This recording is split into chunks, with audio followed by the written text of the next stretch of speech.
The chains clinked against the stone pillar as Arthur Carver pressed his back against the monastery wall and listened to the two drunk guards argue over who got to keep the orc woman's belt knife when they sold her to the lowland buyers in the morning.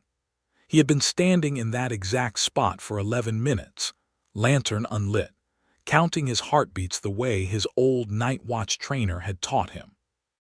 The Thornpass Monastery market sat at the crown of the Gravedigger Mountains, and the wind that screamed through its stone passages at midnight was cold enough to make a man honest. Arthur was 27 years old, 5'11", broad-shouldered from a decade of digging graves and carrying the dead through mountain passes, and he had never once in his life done something that could fairly be described as reckless. He was about to do something reckless. The orc woman chained to the pillar in the outer courtyard had been brought in 3 days ago by a squad of soldiers wearing the green and black livery of Lord Aldrich Voss, the man who had seized the Gracebein wardenship 6 weeks ago by presenting a forged bloodline document and executing the legitimate heir before anyone could read it properly. Arthur had watched those soldiers ride through the monastery's heavy gates from his post on the east parapet, and he had watched them chain the woman to that pillar in the pre-dawn dark with the kind of casual contempt that made his jaw ache from clenching. She was not just any prisoner. Anyone with eyes could see that.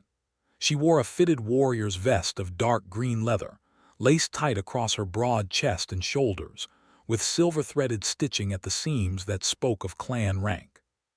Her travel leathers hugged her thighs like a second skin, tucked into knee-high boots with hammered iron buckles. Her wrists were thick with muscle, her tusks swept upward in 2 clean arcs from a strong jaw, and her skin was the deep, warm green of pine needles in late summer. Her black hair was braided back from her face in a warrior's knot, though several strands had come loose after 3 days in the wind, and they whipped across her sharp cheekbones in a way that she seemed too proud to acknowledge. She had not cried. She had not begged.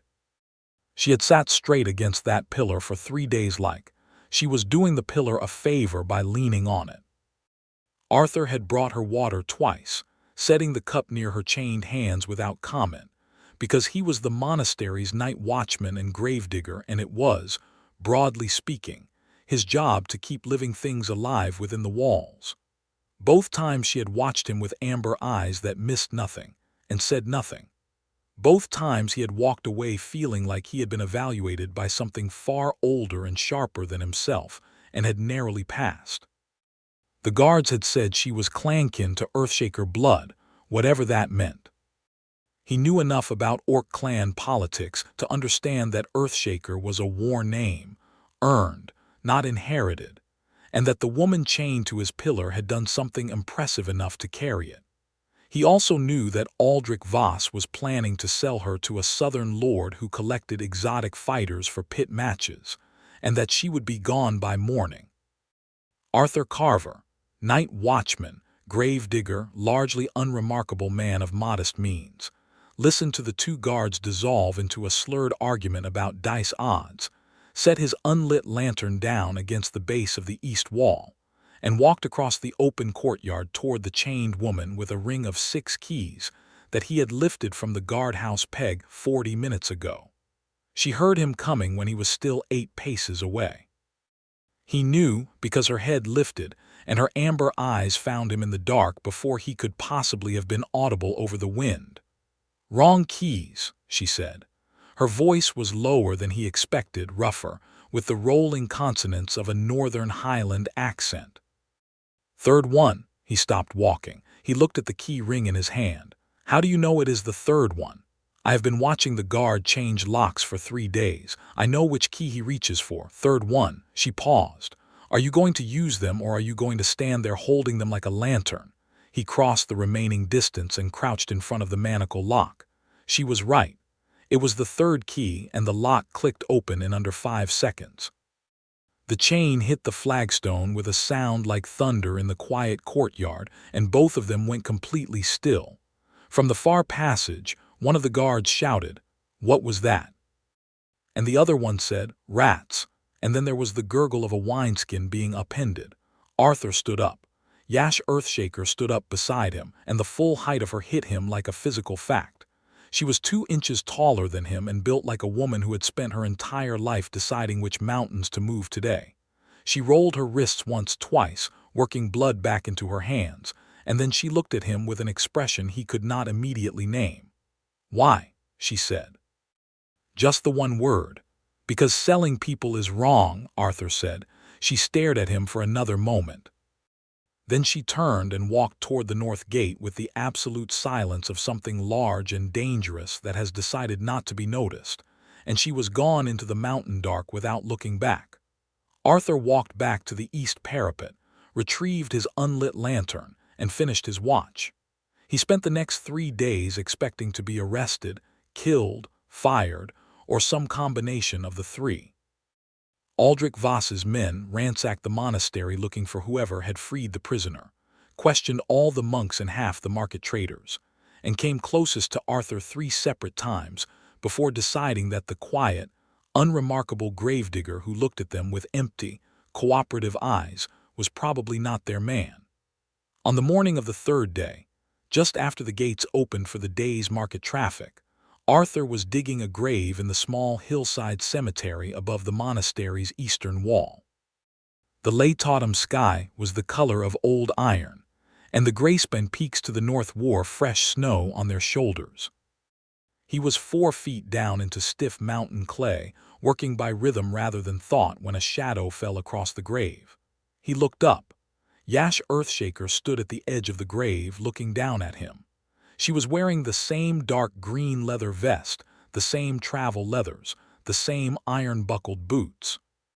She looked exactly as she had 3 days ago, except that she was standing in full morning light now. And in full morning light she was the kind of woman that made a man acutely aware of everything inadequate about himself. Behind her, ranged across the hillside cemetery in a loose, watchful formation, were 11 orcs. They were not in war paint, but they were armed, and they wore the same silver thread stitching on their leathers that Yash wore. They were watching the monastery gate and the roads with the patient, dangerous stillness of people who know how to wait for trouble, her clan. Arthur set his shovel against the grave wall and looked up at her. "You came back." "I came to pay a debt," Yash said. She dropped something into the grave. He caught it by reflex. It was a carved stone token, flat, oval, marked with a symbol he did not recognize, 2 lines crossing an arc. "In my clan, that is a first blood token. It means I owe you 1 life act. Whatever you need once, I will do it." He turned the token over in his hand. The stone was warm from her grip. "I was not looking to be paid back." "I know, that is why I am paying you." She studied him with those amber eyes. "What is your name?" "Arthur Carver." "Arthur Carver." She said it carefully, like she was tasting whether it fit. "You are the gravedigger, and the night watchman, and the lantern lighter on the market road when the regular man is sick. Whatever the monastery needs doing at night, that is generally me." Something moved across her face that was not quite a smile, but was in the same neighborhood. A man of many nocturnal skills. He felt heat climb his neck and was grateful he was standing in a hole in the ground where she probably could not see it. "I am a man of very ordinary skills applied in the dark, which is a different thing." This time it was a smile. It was brief and it was complicated, and it rearranged something in his chest that he was fairly sure had not been rearranged since he was 19. "Arthur Carver," she said again, "I have a problem that may become your problem if you stay at this monastery. Aldrich Voss took me because I was carrying information about his forgery. I found the original bloodline document that proves the heir he executed was legitimate. It is hidden. He knows I know where it is. That is why he wanted to sell me south rather than just kill me. He needed me alive long enough to break me and get the location." She paused. "He has not gotten it, but he will not stop looking for me, and you are the last person who had contact with me. When his men cannot find me out in the passes, they will come back here and they will start being less friendly to the people they question." Arthur was quiet for a moment.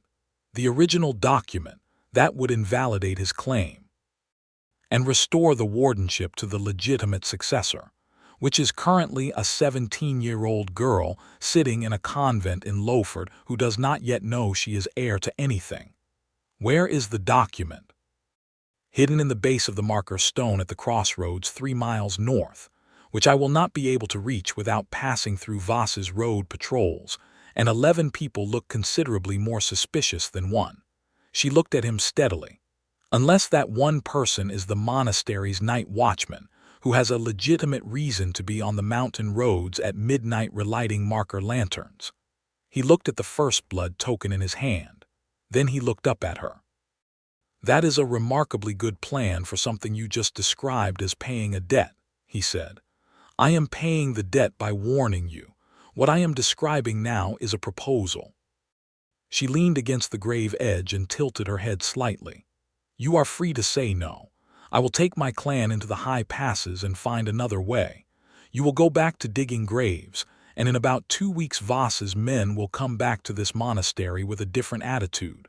Or I say yes and spend a few nights as a courier for an orc clan in the middle of a political crisis, Arthur said. Essentially.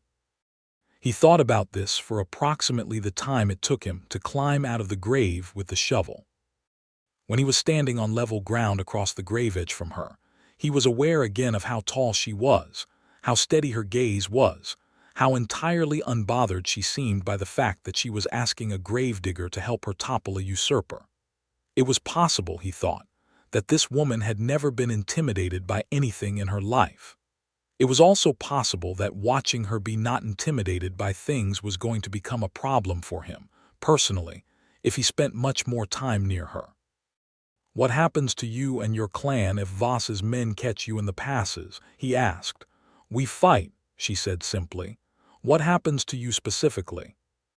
She looked at him with an expression that said she was not used to being asked that particular question first. I am a warband leader. I accept the same risks as my band. That is not an answer to what I asked. She was quiet for a moment. If they catch me specifically, they will take me back and start the process of breaking me over again. Her voice was completely level. I will not let them do that, but it will be unpleasant before I can stop it. Arthur looked at the token in his hand, then tucked it into his vest pocket. Tonight, I light the North Road lanterns at the second bell. I will meet you at the split pine on the 4th-mile marker. Something shifted in her face. It was not relief exactly, more like a recalculation. You did not have to do that, she said. No, he agreed. But I am going to. He picked up his shovel and went back to work. After a moment, the shadow left the grave edge, and when he looked up, the hillside was empty except for wind and the distant circling of a hawk. He met her at the split pine at the second bell, carrying his lantern-lighting pole over one shoulder and wearing his monastery-issue coat with its dull brown hood. She materialized out of the dark so smoothly that his heart lurched sideways before he could stop it. Just you, he said. My band is in the high rock above the road. We can be visible in about 40 seconds if needed. She fell into step beside him, matching his pace easily despite the 3 inches of height difference. You are very calm for a man doing something dangerous. I dig graves for a living. I am professionally acquainted with the concept that things go wrong. She made a low sound in her throat that was, he was fairly sure, a laugh. They walked the North Road in silence for a while, and he lit the 3 marker lanterns that had gone dark in the previous night's wind, and they talked in low voices about Aldrich Voss, about the document, about the passes and the patrol routes, and Arthur was surprised by how natural it felt. She talked like someone who had spent years having to be efficient with words, choosing each one like it had weight, but when she chose them they were sharp and clear.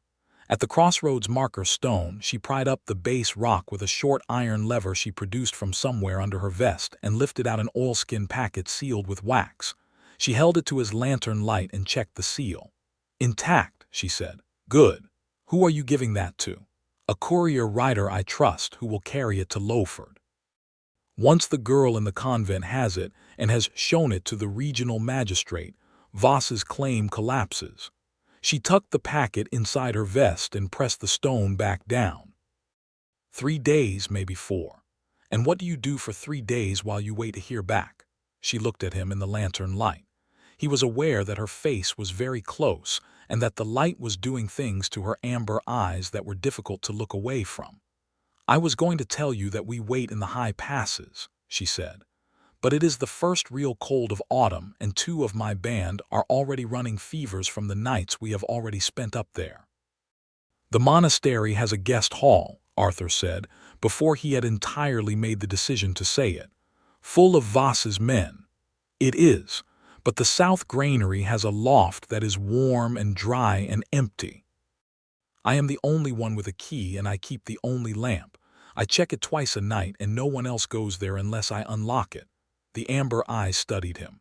"You would hide 11 armed orcs in your granary. I would house 11 cold, sick guests in a private space I have access to, and absolutely no one would be hiding." The almost smile again. In the lamplight it was lethal. "Arthur Carver, yes, you are a peculiar man." "I have been told," he said, "he housed them." For 3 days and 2 nights, Arthur Carver lit his lanterns, dug his one grave that week, nodded at Voss's guards at the monastery gate, and twice a day slipped into the south granary loft with a covered pot of something warm from the refectory kitchen. The sick members of the band, a young fighter named Goran and an older woman named Thresh, recovered in a pile of straw that had been considerably improved by the blankets that kept materializing mysteriously from the monastery linen store, and which Arthur steadfastly claimed no knowledge of. Yash was almost always in the loft when he arrived.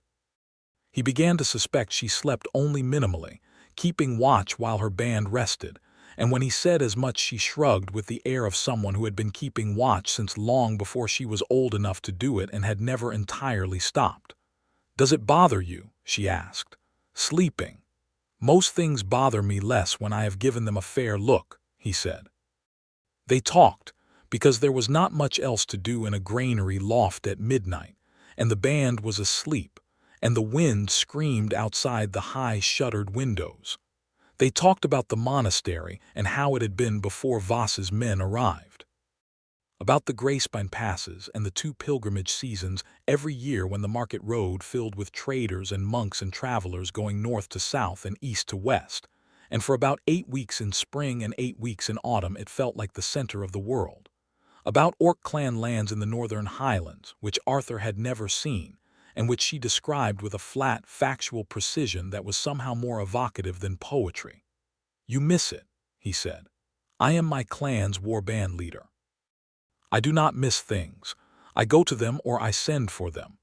And yet you are sitting here in a hay loft at 3 in the morning sounding like someone who misses something." She looked at him sideways. "You are observant. I have been watching over this monastery for 7 years in the dark. You learn to hear what things sound like when they think no one is listening." She was quiet for a moment. The lantern between them lit the underside of her jaw, the curve of her tusks, the soldier-straight line of her back even when she was sitting relaxed in the straw. He was developing a deeply inconvenient awareness of her presence in the way that you develop an awareness of weather. You do not choose it. It is simply there, and it changes the quality of the air around you. "I miss the sky there," she said finally. "The North Highland sky is different from mountain sky. Bigger, you can see the edge of the world on clear nights." He nodded.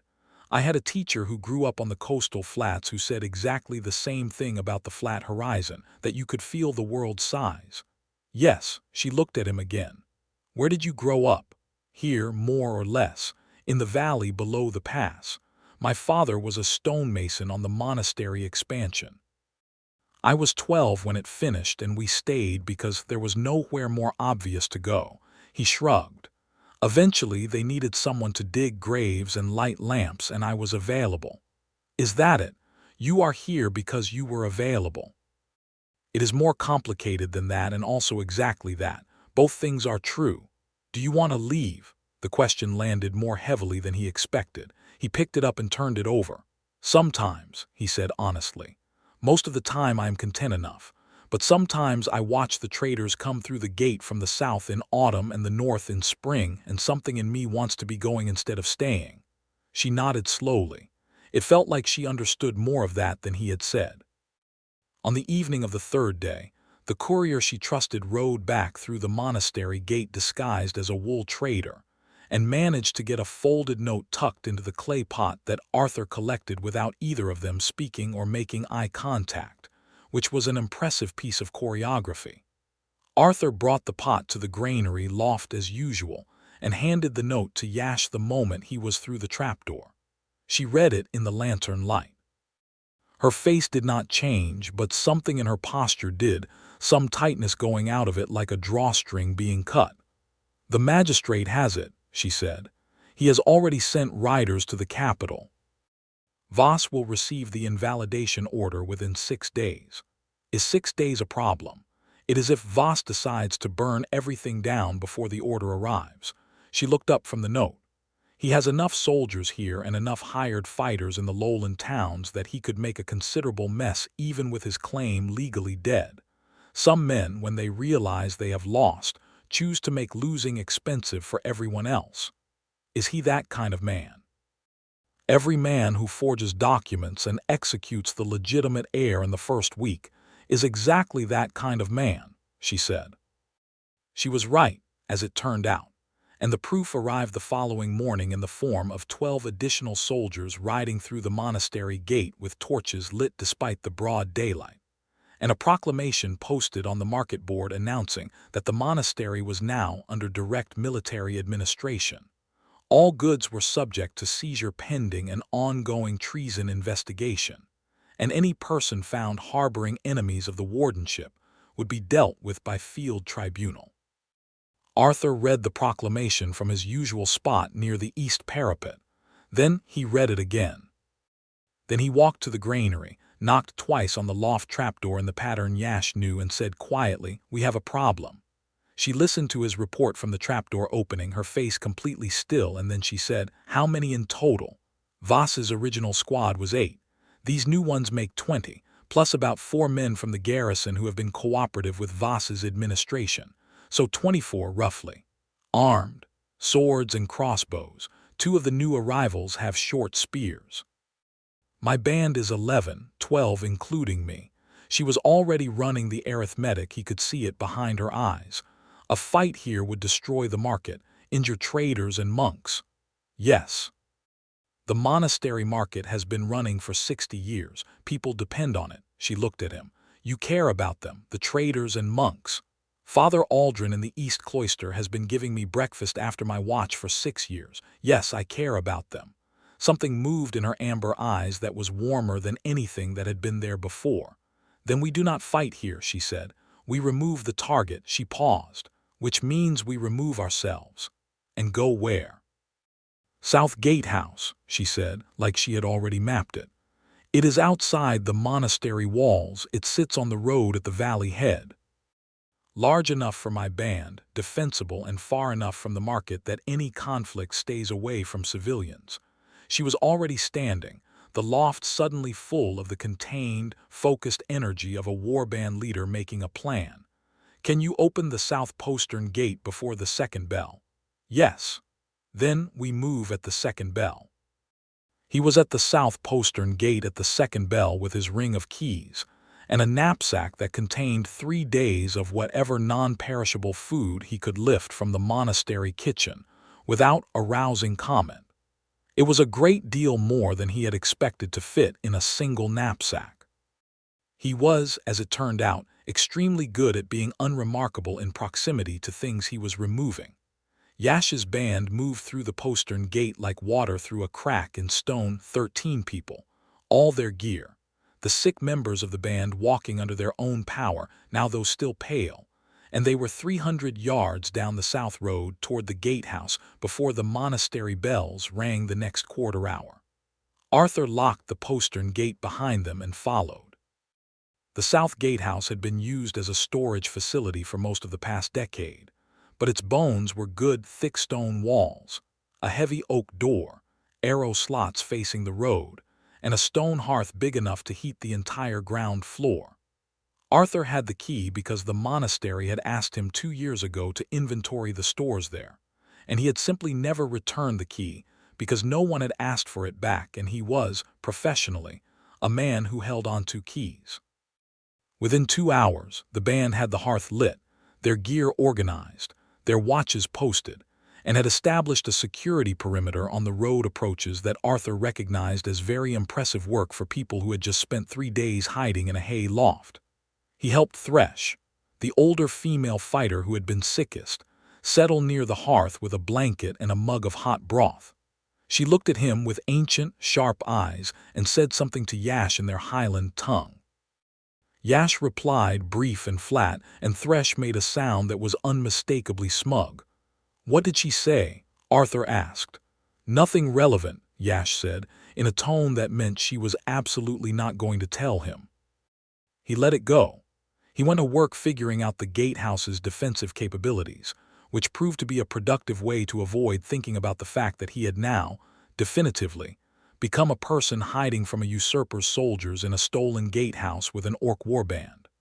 That evening, as the rest of the band settled into their watches and sleep rotations, Arthur sat near the hearth with Yash and they planned. She outlined 3 possible responses to whatever Voss did next. He pointed out supply issues with 2 of them that she had not accounted for. She adjusted. He suggested a communication route to the nearest village, a half-day's ride south, where the innkeeper was a man of flexible loyalties and reliable discretion. She approved it. The planning was efficient and felt, oddly, like something they had been doing together for a long time. "You plan well," she said at one point, not like a compliment but like a statement of fact. "I have 7 years of planning for every possible way a mountain monastery could go wrong at night," he said. "Fires, collapsed walls, sick pilgrims, robbery, lost travelers in the pass. The time 3 sheep escaped from the market pens and ate 3 separate monks' correspondence." She did not laugh, but her eyes did, which he was beginning to understand was her version of the same thing. "How do you plan for escaped sheep in a monastery?" "Extremely carefully and with considerable humility," he said. The fire burned lower. The band slept. The wind outside built toward what felt like a real storm coming off the mountain peaks. They were sitting close to the fire because the hearthstone was warm and the floor elsewhere was cold. And the closeness was practical and had nothing whatsoever to do with the fact that Arthur was increasingly aware of her physical reality, the way you are aware of the sun, not looking directly, but oriented toward it constantly. She was looking at the fire when she said, "Why did you really free me? I told you already. You told me the right answer. I want the true one." He considered the fire for a moment. "I watched you for 3 days. You never broke. You never begged. You never stopped being exactly yourself, even chained to a pillar with 2 drunk guards making plans for your life." He paused. "I have spent 7 years in the dark watching over people who mostly do not know I am there, and I have never once seen someone hold themselves that way. I did not want to see what happened to someone like that in Voss's hands or in a fighting pit." She was quiet for a long time. The fire popped. Outside, the wind climbed a half note. "When I was taken," she said slowly, "I was alone. My band was 3 hours behind me. I was riding point and Voss's men were waiting in the gorge because someone told them which route I would use." She stopped. "I have been a war band leader for 6 years. I do not get captured. I had let myself get comfortable with a route and it cost me." Her jaw tightened briefly. 3 days chained to a pillar gives you considerable time to think about your errors. "And what did you conclude?" "That I had grown arrogant about my own safety," she said, "and that the monastery's night watchman has the quietest footstep of any human I have encountered." "I have a lot of practice with quiet." "You do." She looked at him directly then, and the firelight in her amber eyes was the warmest thing he had ever been looked at with. "Arthur Carver, you are consistently not what I expect." He felt the words settle in him somewhere low and permanent. Being seen was, it turned out, a different feeling than he had expected. He had expected it to feel like exposure. It felt like warmth. "What did you expect?" he asked. "Someone who wanted something. A favor, a future favor, protection from Voss. People do not free prisoners for no reason." "I had a reason, I told you." "Yes," she held his gaze. "That is what I mean." She reached across and picked up his left hand from where it was resting on his knee and turned it palm up, and studied it the way she had studied the oilskin packet in the lantern light, checking for integrity, for what was real. His hand looked thoroughly ordinary in hers, calloused from shovel handles and lantern poles, the knuckles chapped from mountain cold. "In my clan," she said quietly, "when a warrior finds someone worth trusting, they mark it, not as ownership, as testimony. As saying to the world, this person I see clearly, and what I see is worth knowing."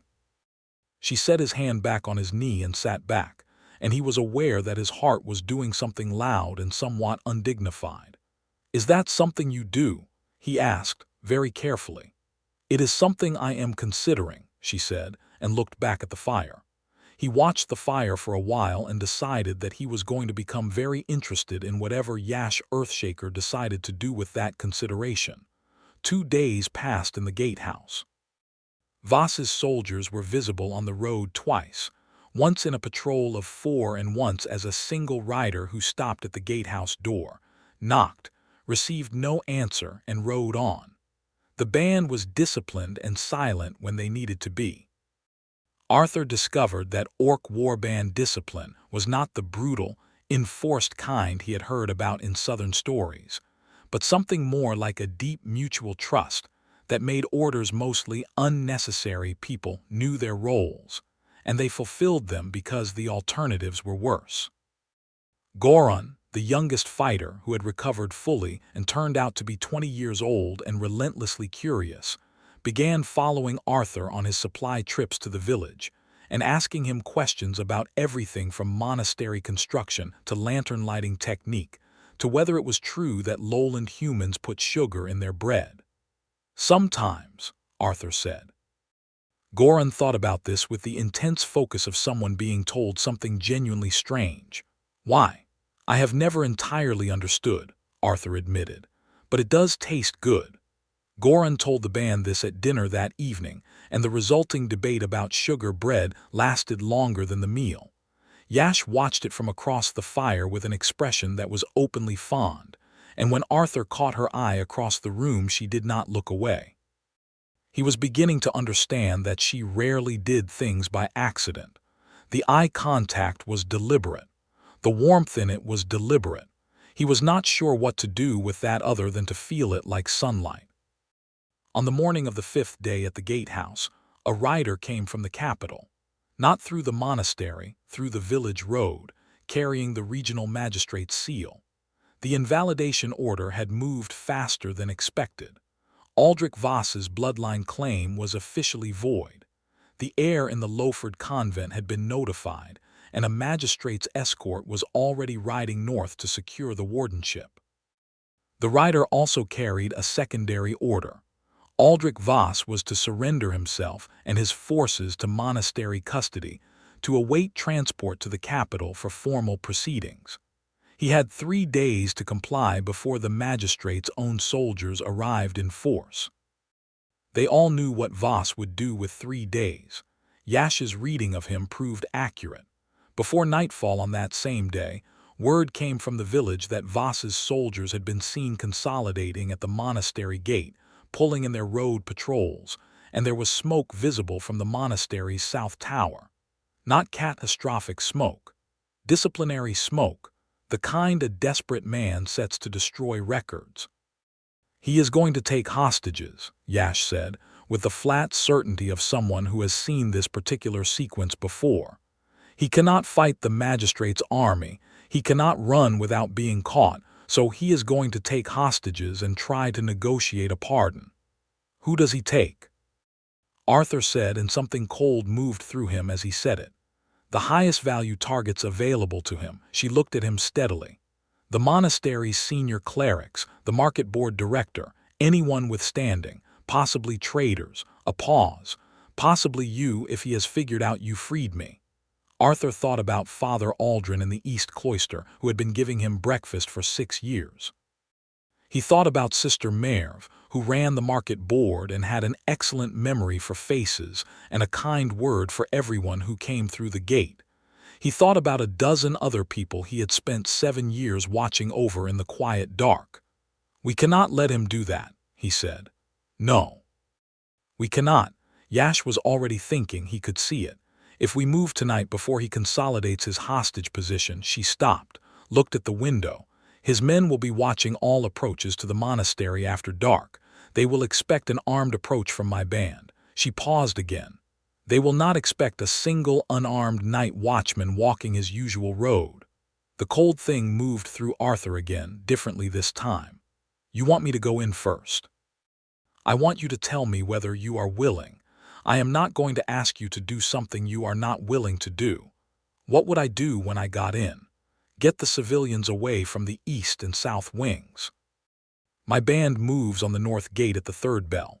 If you can thin the bodies near the south postern. I know that monastery better than any of Voss's soldiers," he said. "I have been watching it in the dark for 7 years." He stood up. "And I still have my keys." She stood as well, and she was looking at him with an expression that was entirely new, not the evaluation from the pillar, not the almost smile, not the fond watchfulness over the fire. This was something direct and unguarded, and it landed on him like the first real sun after a long winter. "Arthur," she said, and it was the first time she had used only his given name. "If something goes wrong in there, I know. I will come for you." "I know," he said again, and he meant it, and he believed it, and the believing was an entirely new experience. He went in through the east postern at the second bell, moving in the old rhythm of 7 years of night watches, and the monastery was exactly as wrong as he expected. Voss's soldiers were tense and positioned in unfamiliar groupings, covering the main hall and the market square rather than their usual patrol routes. And the monks in the east cloister were very still and very quiet in a way that made his chest hurt. He found Father Aldrin in the library, with 4 other senior monks and Sister Merve, and 2 traders who had made the mistake of still being in the monastery when the gates closed. He locked the library door from the inside, slid the bolt, put a finger to his lips, and spent about 40 seconds explaining in a barely audible whisper what was happening and what was going to happen, and what everyone needed to do in the meantime. Father Aldrin, who was 63 and had lived through 2 separate mountain sieges and 1 catastrophic flood, nodded and put a calming hand on Sister Merve's arm, and Arthur left them and moved north through the cloister. He thinned the south postern approach exactly as discussed, moving bodies and pieces of furniture in ways that would become clear only when someone needed to move through them quickly. He was on the east parapet above the north gate, watching the road below, when the third bell rang and Yash Earthshaker came through the pre-dawn dark at the head of her band like a green storm, and even watching it from above, knowing it was coming, it was one of the most extraordinary things he had ever seen. There was a fight. He had known there would be. He would not call it brief, because it lasted nearly 40 minutes by his count and was loud enough to wake the mountains. But Voss's soldiers had been taken by surprise from 2 directions and were already demoralized by the invalidation order, and the war band was disciplined and fast, and it was decisively over before the sky lightened to gray. Nobody died. He thought about that later and felt it was a minor miracle that he did not take full credit for, because mostly it was Yash's doing. She fought with the express and specific purpose of ending the threat without ending lives, directing her band to disarm and pin rather than kill, and watching her do it was like watching someone conduct music at high speed in the dark. Voss himself was found in the abbot's quarters, having apparently barricaded himself in with 3 soldiers and a considerable amount of the abbot's wine. He surrendered when the door came off its hinges, and he got a clear look at who was on the other side. Arthur, who had come through the south corridor just in time to witness this, noted that Voss went about 3 shades of white in rapid succession and sat down heavily on the abbot's reading chair. Then the worst part happened, and it happened fast. One of Voss's soldiers, a young man with the specific desperation of someone who knows a field tribunal ends only one way, made a break for the courtyard with a knife. Not at Yash. At Arthur, who was the nearest unarmored person, because the calculation was brutal and simple: take a hostage, any hostage, and walk out of the gate.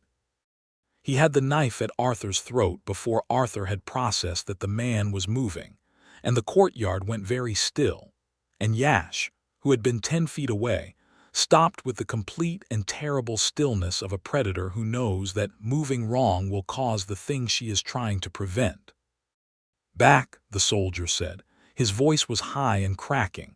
"Everyone back or I open his throat." Arthur was very calm, which surprised him. He was aware of the knife edge and aware of Yash's face across 10 feet of open courtyard stone, and what was on her face was the most frightening thing in the courtyard, which was saying something. "Let him go," Yash said.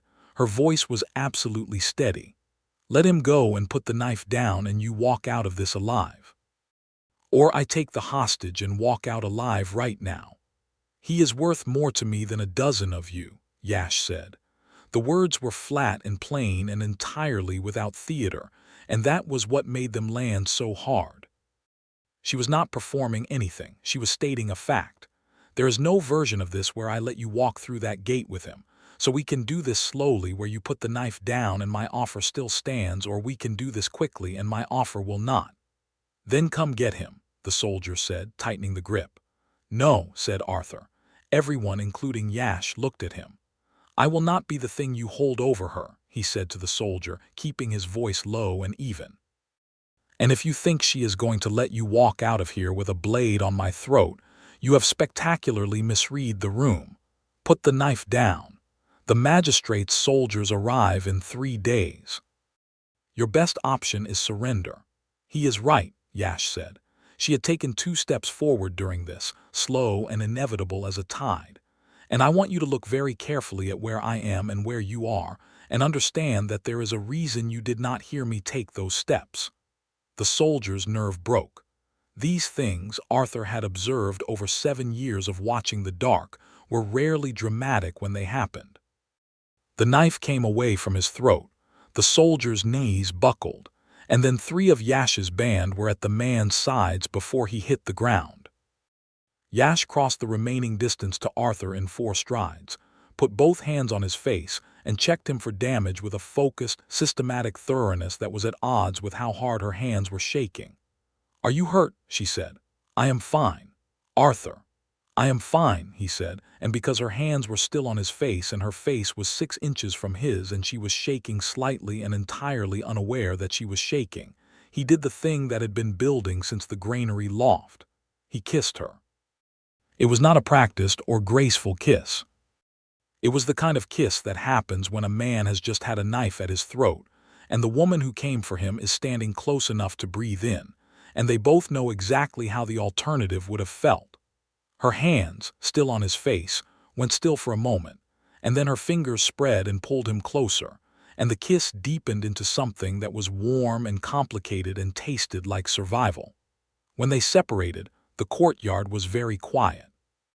The entire warband was looking at something extremely interesting on the opposite wall. "Right," Goran said, to no one in particular. "Shut up, Goran," Yash said, without turning around. "Yes, warband leader," Goran said, in a tone that was deeply and permanently smug. The next several hours were administrative in the least romantic possible way. Voss's soldiers were secured in the monastery's storage vault, which was dry and ventilated and had a sturdy lock. Voss himself was placed under formal custody in the guest quarters, which were considerably less comfortable than the abbot's rooms. Father Aldrin led the monks out of the library with great dignity. Sister Merv immediately began taking inventory of what had been disturbed in the market square. The 2 traders requested and received a full accounting of the night's events, seemed satisfied, and went back to their stalls. Arthur sat on the east parapet wall in the early morning light and felt the specific exhaustion of a night that had been too many things in too short a time. The sky was pearl gray, shading toward rose over the eastern peaks, and the frost on the parapet stones was beginning to soften in the first real warmth. Yash sat down beside him. Beside was perhaps understating it. She sat close enough that their shoulders touched, and in his awareness that contact was louder than anything else in the morning. "That was a very dangerous thing to do," she said. "Speaking up like that. I know. You could have been killed, I know. It was also, she said after a pause, the most extraordinary thing I have ever seen a non-warrior do in a hostage situation. He looked at her sideways. She was looking east at the light coming up over the peaks, and her profile against it was severe and elegant and entirely itself. I grew up watching over people, he said. It is what I do. I was not going to let him use me as a lever against you. She was quiet for a long moment. You said I was worth more to you than a dozen of those soldiers. You said that about me first.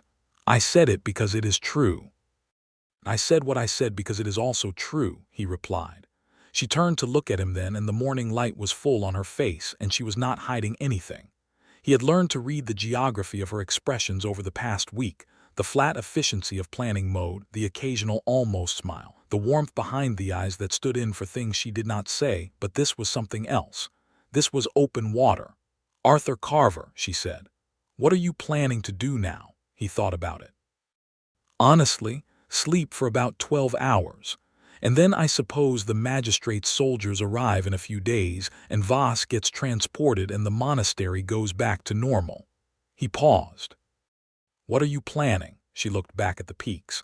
My obligation here is done. The document is with the magistrate, the hostages are safe, the ward will be restored. She paused.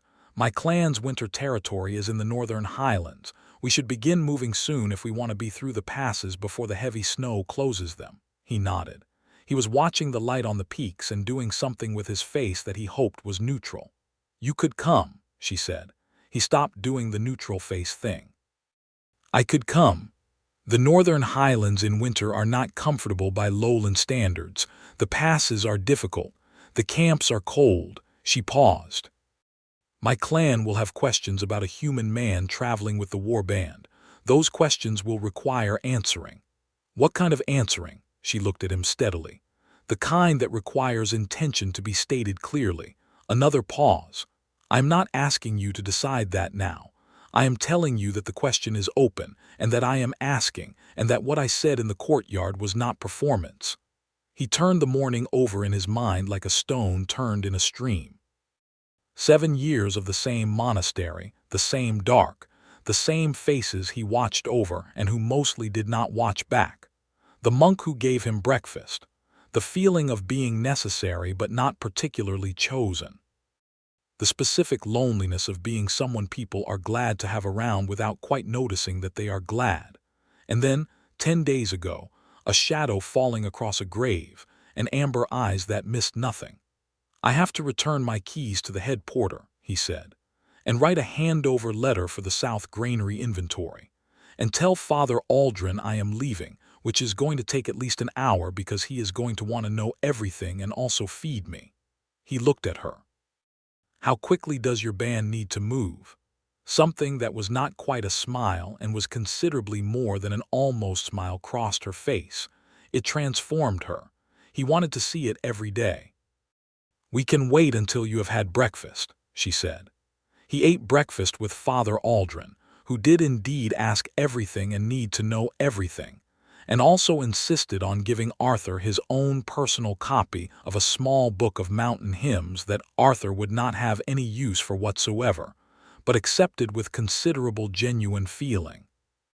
He shook hands with Sister Merve, who looked at him with her excellent memory for faces eyes and said simply, "Good choice," which he suspected referred to more than leaving.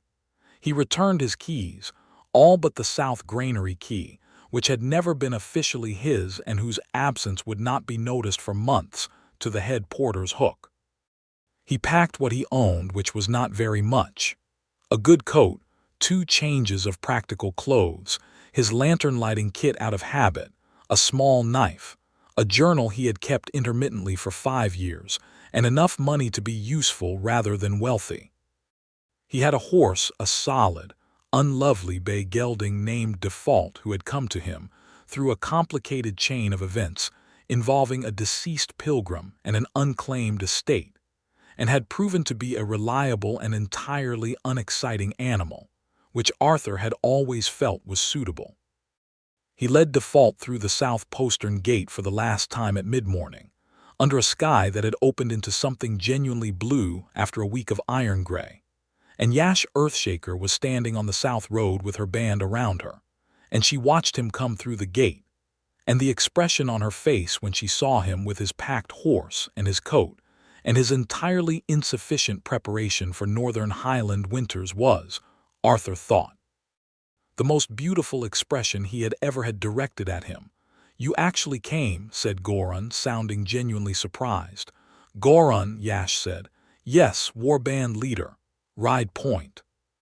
Goran rode point with the specific eagerness of someone who has successfully done a thing and been sent away before they could say anything else about it. They rode south, and then east, and then north over 3 days, taking the long way around the road patrols that were still technically active until the magistrate's arrival, and the 3 days were the beginning of something Arthur did not have a previous framework for. He had spent 7 years alone in the dark with his lantern and his keys, and his quiet competence at things no one else wanted to do. And here he was riding through the Grayspine foothills in autumn light with 11 orcs who were rapidly becoming people he recognized and cared about, and Yash riding beside him at the pace that suited his lesser horse and not hers, which was something she had simply done without making a point of it. They talked more than he expected. She talked when riding, when eating, when they made camp and the fire was doing its evening settling, told him things in pieces, the way you do with someone you trust to put the pieces together properly. About her clan, the Earthshaker band and the broader Highland alliance they were part of. About her parents, her father a trader and her mother, a scout fighter who had carried her war name proudly. About the 6 years since she had taken the warband leadership role and what that had cost and given her in equal measure. He gave back in the same coin. Told her about growing up at the base of the pass, about his father who had built things that still stood, but had not managed to build much of a relationship with either of his children before the cold took him when Arthur was 20. About his sister who had gone south to work in a coastal city and who he received letters from twice a year and felt uncomplicated affection for from a comfortable distance. About 7 years of darkness and quiet, and the way it had made him very good at watching and very out of practice at being seen. On the second evening, camped in a fold of rock above a river valley with the fire built into the stone like it belonged there, Thresh sat across from him and said something in the Highland tongue that she clearly expected him to respond to. "She says you have river stone eyes," Yash translated, from where she was sharpening a short blade beside him without looking up. "Is that a compliment?" "She says riverstone eyes mean a person who has spent a long time going around obstacles without making a fuss about it. She did look up then. She considers it a high compliment. Thresh is not generous with those." Thresh said something else. Arthur waited. "She says," Yash said, with a careful neutrality that told him she was editing the translation at least slightly, "that you have good hands. I dig graves for a living." Thresh said something shorter this time and went back to her food. "What did she say to that?" Arthur asked. "She said, exactly," Yash replied. "I think she was making a point about people who do necessary things without requiring applause." A pause. "She approves of you." "And you?" he asked. "Do you approve of me?" She looked at him fully then, with the river-colored autumn light on her face and the fire catching in her amber eyes, and she said, "Arthur, I came back to a monastery that was being turned over by a usurper's soldiers specifically to find you. Approval is not really the word I would use." "What word would you use?" she considered. "Mine," she said, simply and without self-consciousness, the way she might say north or stone or true, a word for a fact. "The word I would use is mine." He felt it the way he had felt the sun in the monastery courtyard after the knife was away from his throat, with total body recognition. Not surprise exactly, but the deep rightness of something clicking into place. He reached out and covered her hand where it rested on her knee, and she turned her hand over to hold his. And they sat like that while the fire settled and the band slept, and the stars came out over the valley in the clear, cold autumn dark. On the third day, they came down from the eastern pass road into the head of the highland valleys, and the landscape changed the way Yash had described bigger sky, longer sight lines, the mountains present but not crowding, the light having a quality he could not name except that it made everything look like itself more clearly. He could see why she missed it when she was away. He could feel why. The clan was camped in the valley head, which was a village in everything but permanence, 40-some tents and shelters arranged in a horseshoe around a central fire pit, with the cooking and crafting areas in their established places, and the clan's horses on a long line at the eastern edge, and children and dogs everywhere in the organized chaos of a healthy community. Arthur had been prepared to be stared at. He had not been prepared for it to feel so immediately like arriving somewhere. Yash rode in at the head of her band, and the camp came to its feet to greet her. There was a lot of noise that he could not parse except that it was warm, and she rode through it like a river through familiar stones, acknowledging everyone, tracking everything, already reintegrating with the clan's life and needs. He stayed at the edge and managed the horses and let her do what she needed to do, which he could see she needed to do. Her mother was in the camp. He had not expected that. Yash had said her mother was a scout fighter, and he had formed some vague image of an older woman in a distant location. But here she was, tall, green, amber-eyed, and possibly the most intimidating person Arthur had ever been introduced to, which was saying something given that he had just spent 10 days with her daughter. Her name was Cress. She was, at a guess, 50 years old and had the particular kind of authority that came from simply never having doubted herself. She looked at Arthur with Yash's same thoroughness and said something in the Highland tongue. Yash translated. She says, "Is he yours?" Arthur felt heat in his face and kept his voice steady. "Tell her that is her daughter's answer to give." Yash looked at him with those amber eyes for a long, steady moment in front of her mother and approximately half the clan who were close enough to see. "He is mine," she said clearly, in the common tongue first and then again in her own language for the whole camp's benefit, and the sound it made in his chest was the sound of something enormous and permanent settling into its foundation. Cress looked at Arthur for another moment, then nodded once, the nod of someone who is not easily satisfied and has just been satisfied and walked away to do other things. "Your mother," Arthur said carefully, "is magnificent and terrifying." "Yes," Yash agreed. "She gets that from my grandmother. I am told it skipped a generation and came back." "It did not skip a generation," he said. She looked at him. The smile arrived fully this time, not the almost smile, not the lamporned version, but the full thing, wide and unguarded, with the curve of her tusks and the flash of her amber eyes, and the transformation of her whole face into something that hit him like physical force. He understood then that she did not give it easily or often, and that every time it appeared it would be a small, separate gift. She caught him staring, and she did not look away.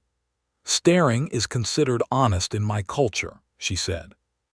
"It means you see something true." "I see several true things," he said. "I am going to need more time to account for all of them." "You have time," she said. "We are not going anywhere until the pass is close." The following weeks were the strangest and most complete of Arthur's life. The clan's winter camp was established properly, the tents double-lined with insulating furs, the supply structures reinforced against snow load, the horses brought to the winter pasture at the valley's sheltered eastern end. He learned where he was useful and made himself useful there, which was a skill he had always had, and he learned where he was in the way and got out of the way, which was a skill he had also always had. The clan, for its part, integrated him with the matter-of-fact pragmatism of people who have enough practical demands on their attention that they cannot afford extended prejudice. He was Yash's. That was an established fact, and established facts were things you worked around. He sat with Goran and the younger fighters in the evenings, and taught them to play a dice game he knew from the monastery market. And they taught him 3 different Highland card games he was terrible at for about a week before he was not. He helped Thresh with the camp's record-keeping, which turned out to involve a great deal of the same careful inventory skills he had used for the monastery, and Thresh received this without comment, but began saving him the best seat near the evening fire, which was its own form of comment. He and Yash moved through the camp together with a naturalness that still surprised him, in the way that a thing you have been half expecting is still surprising when it arrives. She was the warband leader first and his companion second, and never less than either, and he found he did not want it differently. She was more herself here, in the expanded space of her own place, and watching her be more herself was one of his favorite things. There were conversations in the evenings in her tent, the cold outside and the lamp between them, that went long into the night and were his other favorite things. She asked him about everything, not performing interest but genuinely building a picture of who he was and what he was made of, with the patient thoroughness of someone who intends to know this person for a long time. He answered honestly, including the parts that were small or embarrassing or ordinary. She received all of it. She told him one night, while the wind banged on the tent walls and the lamp threw long shadows, about the first time she had gone into a battle as warband leader, and how she had made a decision that cost the band a fight they should have won, and had lain awake for 3 weeks afterward, rebuilding her understanding of herself from the ground up. He listened to the whole thing without commentary, and when she was done he said, "What did you decide about yourself?" She was quiet for a moment. That being the person in charge does not protect you from being wrong, and that it is more important to know you are wrong quickly than to always be right. That is a harder lesson than most people learn, he said. I had good teachers, she said, and a long 3 weeks. He reached across and tucked a loose strand of her hair back toward the warrior's knot, a small automatic gesture that stopped himself partway through when he realized what he was doing. But she tilted her head into the touch instead of away, and he finished what he was doing, and neither of them said anything about it. There were other touches like that, accumulated over days and evenings. The way she rested her hand on his shoulder when she was making a point in a camp discussion that included him. The way he moved instinctively to her side when she came back from the watch perimeter in the cold. The way they had drifted into sleeping close to the central lamp warmth in her tent with no formal negotiation of the transition. The orc courtship custom she had mentioned on the granary night was present in it, acclaiming, but one of equals, each saying to the other in the language of proximity, "This, you hear."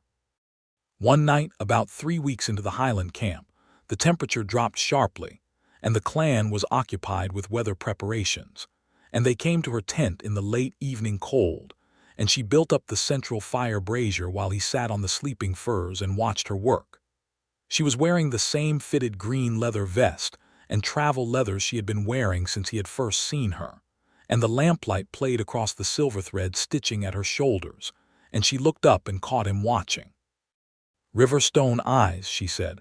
"I told you I am seeing something true." She came to him then, not gradually, not with ceremony, but with the same directness with which she made every significant decision, crossing the tent space and sitting beside him and taking his face in her hands the way she had in the monastery courtyard. This time it was not to check him for damage.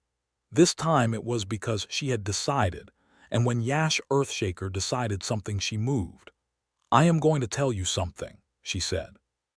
"And I do not say things like this easily, so I want you to hear it properly." "I am listening," he said. "I have had respect. I have had alliance.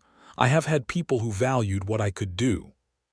She held his face steady and her amber eyes were very close and entirely open.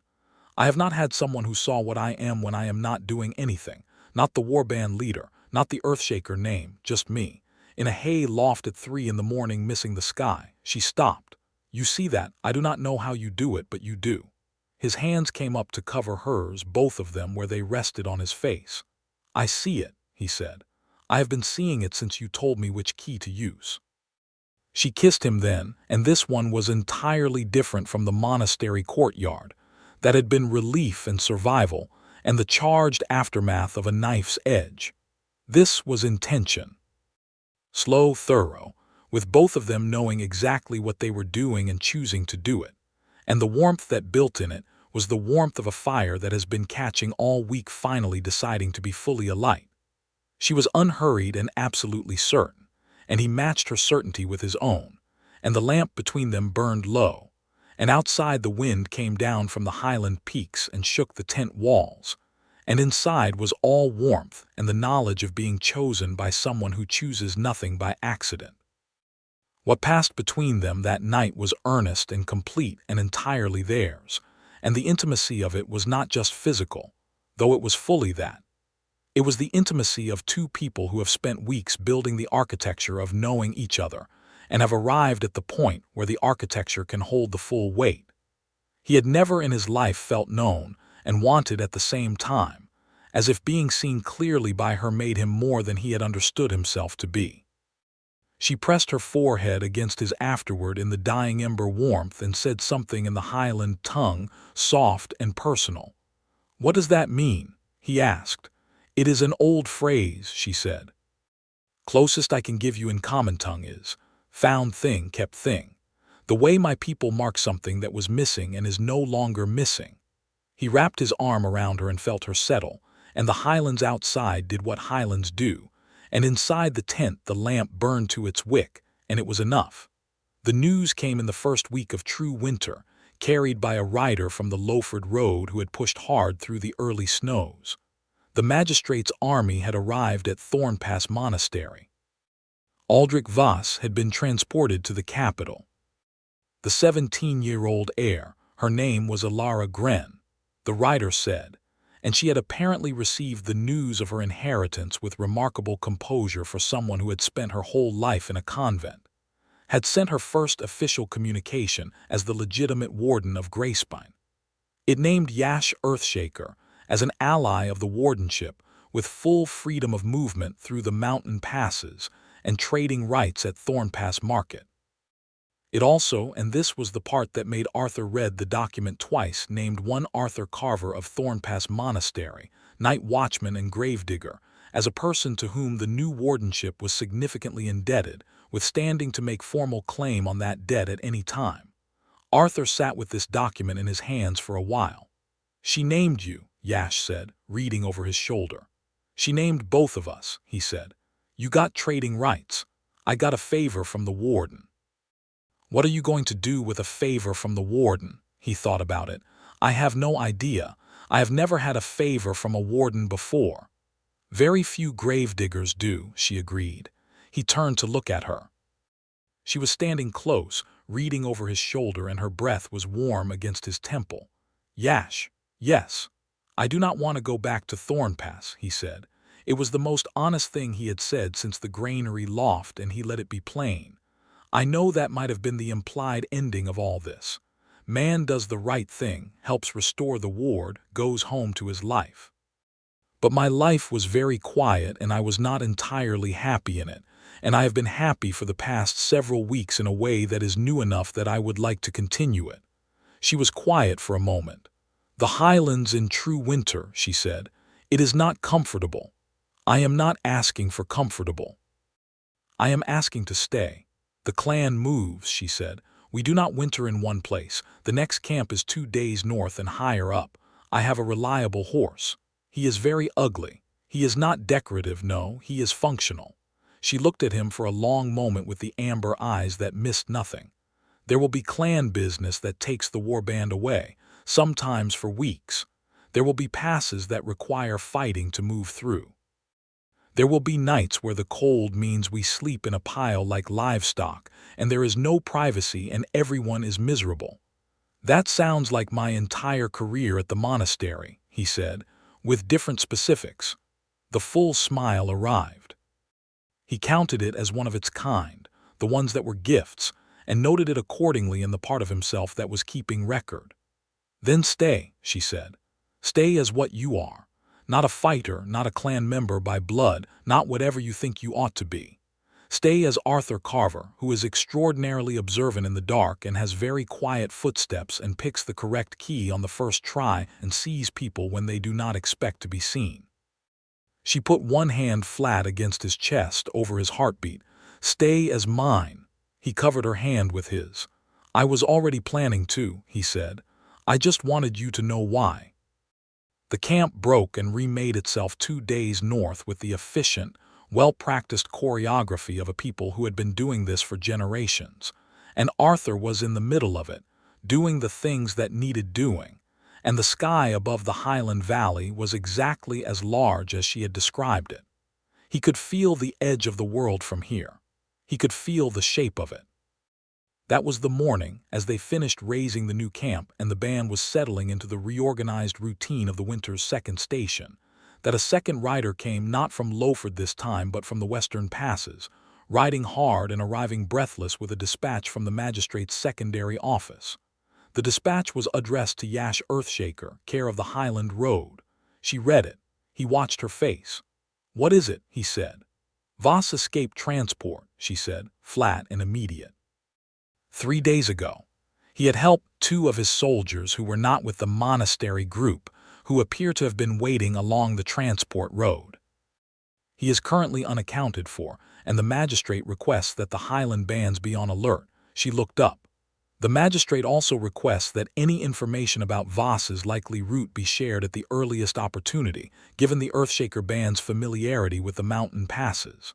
Arthur took the dispatch, read it himself, and handed it back. "He will go north," he said. "He cannot go west, the magistrate's people control those roads. He cannot go south or east, too exposed. North means the Highland passes, and the Highland passes mean he will try to reach the border territories," Yash finished. "Beyond magistrate jurisdiction." Her jaw set. "We know these passes better than anyone alive." "I know," he said. She looked at him. "This is not your fight, Arthur." "I know," he said again. "And it also absolutely is. He is dangerous. Not in the way that my band is dangerous, but in the way that desperate men with nothing left to lose are dangerous. He will have those 2 soldiers with him at minimum and possibly more if he has contacts in the Highlands." "Yash," he said, quietly and with complete seriousness. "Do you want to tell me again that this is not my fight, or do you want to start planning?" She looked at him for another moment with the evaluating gaze that he had known since the pillar, and then she turned to the camp and raised her voice, and the band came together in the efficient, practiced way of people who have done this before, and they planned. They moved fast, taking the north track toward the high pass where the border territories began. 6 of them, Yash, Arthur, Goran, Thresh, and 2 fighters named Della and Sor, leaving the rest of the band to guard the camp. The Highland passes in early winter were not the catastrophic frozen nightmare that the deep winter would bring, but they were cold and steep, and the wind at altitude had opinions, and they moved through the weather like people who had grown up arguing with it. They found sign of Voss's party on the second day, 3 sets of tracks on the North Pass trail, traveling fast. 3 people, not 2. He had collected 1 additional person somewhere in the Highlands, which meant he had pre-placed contacts up here, which meant he had planned for exactly this contingency. "Smart," Yash said, studying the tracks. "Smart men who forge documents and kill heirs and take hostages," Arthur said. "Yes." He was always the organized kind of wrong. They cut north and east, Yash reading the passes with the certainty of someone who had walked every trail here since childhood, and they caught Voss's party 2 hours before dark at a high plateau rest point, where the 3 men had stopped to water their horses at a spring-fed pool that stayed liquid even in early winter due to the geothermal warmth below the rock. It was not a clean confrontation. Voss's men went for weapons immediately, and there was a short, sharp exchange that Arthur was mostly at the edge of clothes enough to be present, armed with the short knife that was all he carried, positioned where Yash had placed him with specific instruction on what to watch. What she told him to watch was Voss himself, who she correctly assessed would not fight but would run, and who indeed, the moment his 2 guards engaged with her band, made for his horse. Arthur was between Voss and the horse. Voss pulled up short.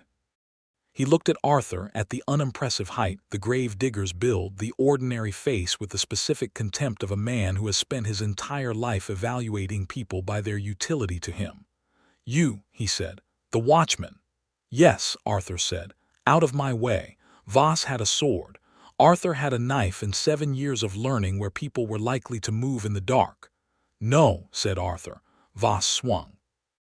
Arthur moved, not away, but to the angle where Voss's own momentum would carry the blade wide, a move he had learned from watching Yash's band drill and had been running through in his head for 2 days just in case. The sword cleared him by 6 inches. Voss stumbled forward into the step that Arthur had vacated, and by the time he turned around Yash was there, and the fight, such as it was, ended in approximately 2 more seconds. Voss went to his knees in the snow of the high plateau, and the mountains stood around them all in the clean, indifferent enormity of things that have no opinion about human urgency, and the sky was beginning to turn the red and gold of a highland sunset. "How," Voss said, looking at Arthur with something that was almost respect and was entirely too late. "Quiet footsteps," Arthur said, "and a good angle."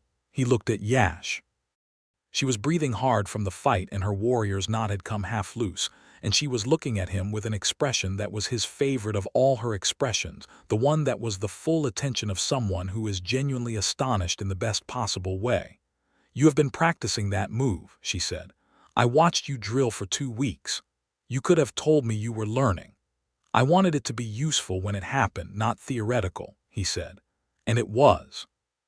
She crossed the distance between them and pulled him into an embrace that was less romantic than pragmatic in its initial expression, checking him the way she had in the courtyard, hands on his face, shoulders, ribs, and then became something entirely its own as he wrapped his arms around her and held on, and she held back with the full, unself-conscious strength of someone who has decided that there is no longer any reason not to.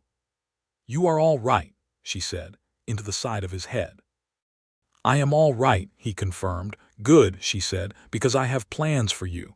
"What plans?" "Long ones," she said. "Stay still a moment." He stayed still. The highland sunset deepened around them. Gore unbound Voss's hands with an efficiency that spoke of practice. Thresh collected the weapons. Della and Soar managed the horses. The banner of the magistrate's office that they had been given in Lowford was attached to Voss's saddle to mark him as a formal prisoner, and it caught the evening wind and snapped like a declaration. They camped that night on the high plateau, too far from the next pass to descend safely in the dark. The fire was small because the wind at altitude wanted to argue about it, but it was enough, and they were all close around it, and Voss was secured and mostly silent, and the stars above the high plateau were the most present Arthur had ever seen them. Yash sat beside him, close enough that their arms pressed together along the whole length, and looked up at the stars with an expression that was open and resting and entirely his to see. "We will take him to the magistrate's relay station at the valley head tomorrow," she said. "They will see him back to Lowford. And then the North Pass is free, and the Highland roads are safe for the winter, and the Earthshaker band goes home." She paused. "What do you want to do?" He thought about what he had told her on the eve of the monastery action, about watching traders leave in autumn and feeling the pull of going instead of staying. He thought about 7 years of darkness and the specific quiet of being useful without being known. He thought about the past weeks, which had been cold and dangerous and uncertain and the most fully himself he had been in memory. "I want to go where you go," he said. "That is all, wherever that is next." She turned to look at him, the firelight caught in her amber eyes. "The pass north leads to 3 different highland territories. My clan's winter range is the easternmost. But the other 2 branches eventually connect to the seacoast roads, and in spring those roads will be full of traders going south." "Are you suggesting we go to the coast in spring?" he said. "I am suggesting that in spring, when the pass is open, we have the entire road system available to us and no particular obligation to stay in one place." A pause. "I have wanted to see the seacoast markets since I was 15. I have never had sufficient reason to go. And now I have someone worth going with," she said simply. The fire crackled. Above them the highlands breathed. "Yash," he said. "Yes. When you called me yours back at the camp. In front of your mother and half the clan. Yes. Did you mean it the way I understood it?" She turned to him fully, her fire-lit face entirely open, and said in the flat, factual tone she used for absolute truths, "I meant it the way you hoped I meant it." He kissed her then in the firelight on the high plateau, with her band diplomatically engaged in various nocturnal tasks that had suddenly become very important, and the stars above the northern highlands were the biggest sky he had ever been under, and he felt the shape of the world from here. Not the closed-in monastery shape, not the grave-edge shape, but the wide, open, continuing shape of a life that is still being decided. The following morning broke cold and brilliant, with fresh snow on the peaks and a sky so blue it looked like intention.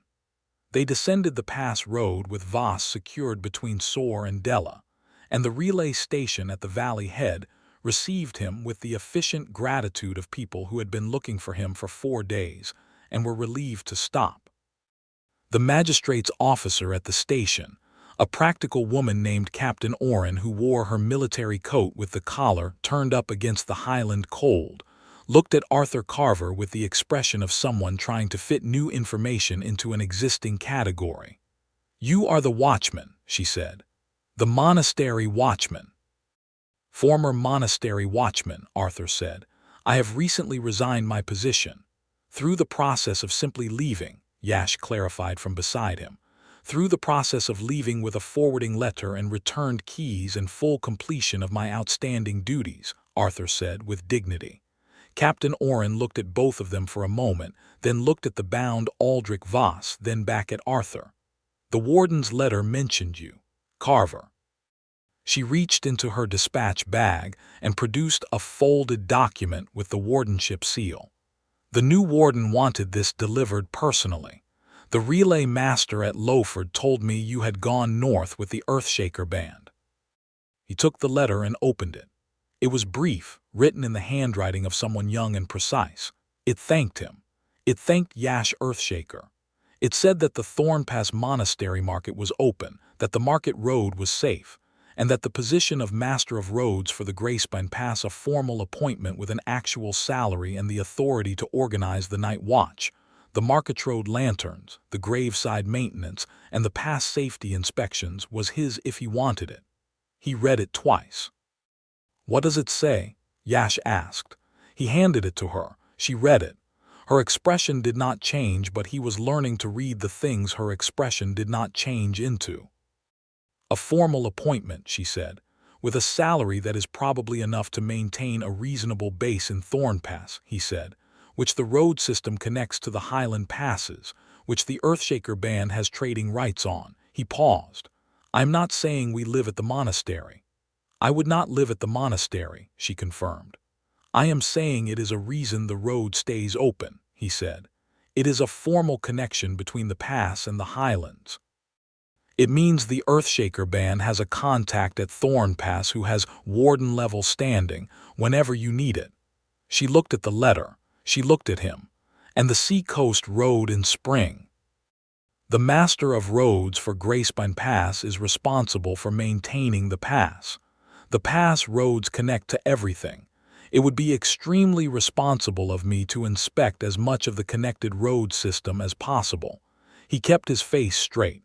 "Professionally speaking." The full smile arrived, and it was the largest version he had seen, and it was glorious, and even Goran, who was standing a respectful 10 feet away, looked openly delighted, which probably said something about how rarely Goran had seen it too. "Professionally speaking," she said, "and then back north for winter. Every year," he said, "through the Highland passes. That I intend to learn thoroughly over an extended period." She stepped forward and took his face in her hands, right there on the valley road in front of Captain Oren and Goran and Thresh and the relay station horses and the wide Highland sky, and she pressed her forehead against his. "Found thing," she said. "Kept thing." He put his hands over hers. He felt the stone-cold morning air and her warmth against it, and the absolute, unshifting quality of being chosen by someone who chooses nothing without full certainty. "That is me," he said. "That is exactly me." She kissed him in the cold morning air, and Goran said something in the Highland tongue that made Thresh laugh, and Captain Oren cleared her throat and began organizing the prisoner transport. and the relay station horses stamped their feet, and the road went north and south from where they stood with the whole connected world on both ends of it. 2 days later, on the road south toward Thornpass with the highland peaks behind them, and the monastery market's position visible as a small flag of smoke in the pass below, Arthur Carver rode default, solid, unlovely, reliable default with Yash Earthshaker beside him on her considerably better horse, and the morning light came down the eastern slopes and lit the road ahead.